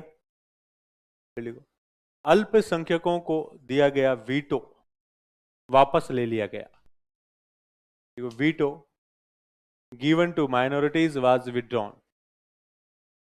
अल्पसंख्यकों को दिया गया वीटो वापस ले लिया गया। और एक और अच्छी बात थी इसमें, राष्ट्रमंडल की सदस्यता वैकल्पिक रखी गई थी क्या? ऑप्शनल थी क्या? चाहे तो हो जाए तो लिखो ऑप्शनल मेंबरशिप ऑफ कॉमनवेल्थ। राष्ट्रमंडल की वैकल्पिक सदस्यता। राष्ट्रमंडल की वैकल्पिक सदस्यता। चाहे तो राष्ट्रमंडल के सदस्य बने और चाहे तो नहीं बने। पॉजिटिव लिख दिए, फटाफट नेगेटिव माइनस का निशान लगाओ जल्दी से। अरे लिखना ही नहीं है कुछ भी, अभी मैं बताऊंगा। कुछ भी नहीं लिखना, 2 मिनट का काम है। बाकी बातें तो समझ तो ली उधर। ठीक है, पहले जैसी जैसी बुराई की है वैसी की वैसी बातें हैं। नेगेटिव प्रावधान क्या थे? सिर्फ पॉइंट्स लिखने होते हैं ताकि बातें याद रह जाए, लिखी हुई पीछे सब है। अभी भी क्या दे रहे हैं? Dominion state. तो ये कि ये लाइन पीछे लिखी है क्या हमने? भारत 1929 से डोमिनियन स्टेट मांग रहा। जब कॉपी में लिखना हो आंसर तब लिख देना पूरा, है ना। अभी नेगेटिव बात क्या है हमारे लिए? डोमिनियन स्टेट की बात। तो लिखो नेगेटिव प्रावधान में क्या है? Dominion state. सिर्फ डोमिनियन स्टेट लिख दो, आपको याद रह जाएगा कि डोमिनियन स्टेट भारत की। हमें हमेशा ही बुरा लगेगा कभी भी कह दो नेहरू रिपोर्ट के अलावा। हमने खुद ने डिमांड कब की? केवल नेहरू रिपोर्ट में। उसके बाद में हमने इसकी बुराई की। हमने कहा हमने 1929 के बाद में क्या मांगा है? पूर्ण स्वराज। ठीक है, दूसरी बुरी बात क्या थी इसकी? प्रांतों के लिए अलग संविधान बनाने का प्रावधान। लिखो provision of separate constitution for the provinces. Provision of separate constitution for the provinces. प्रांतों के लिए अलग संविधान बनाने का प्रावधान। तो इसका क्या नुकसान होना था? संघ के लिए क्या था ये? खतरा। देखो, अलग संविधान बनाने का प्रावधान संघ के लिए खतरा था। Was a threat for union. ठीक है, संघ के लिए खतरा था।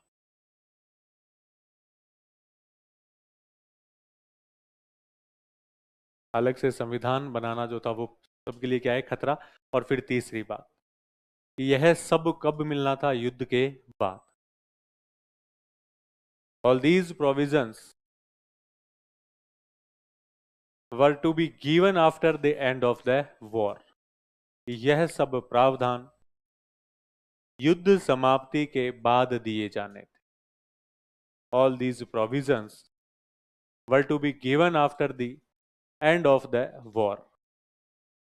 यह सब प्रावधान युद्ध समाप्ति के बाद दिए जाने थे। ठीक है, इसलिए गांधी जी ने इसे क्या कहा? Post dated cheque. उत्तर लिख दो, गांधी जी ने इसे क्या कहा? उत्तर दिनांकित चेक।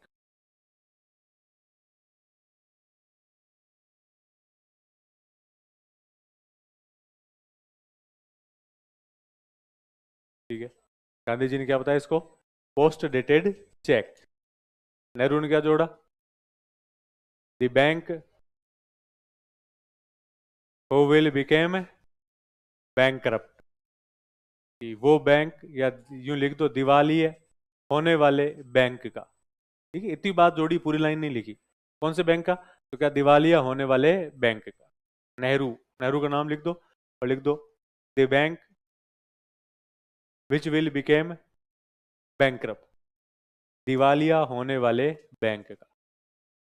ठीक है, तो ये हो गए आपके क्रिप्स मिशन तक के प्रावधान। मानेंगे क्या हमने? नहीं मानेंगे। क्यों क्यों नहीं मानेंगे? युद्ध के बाद।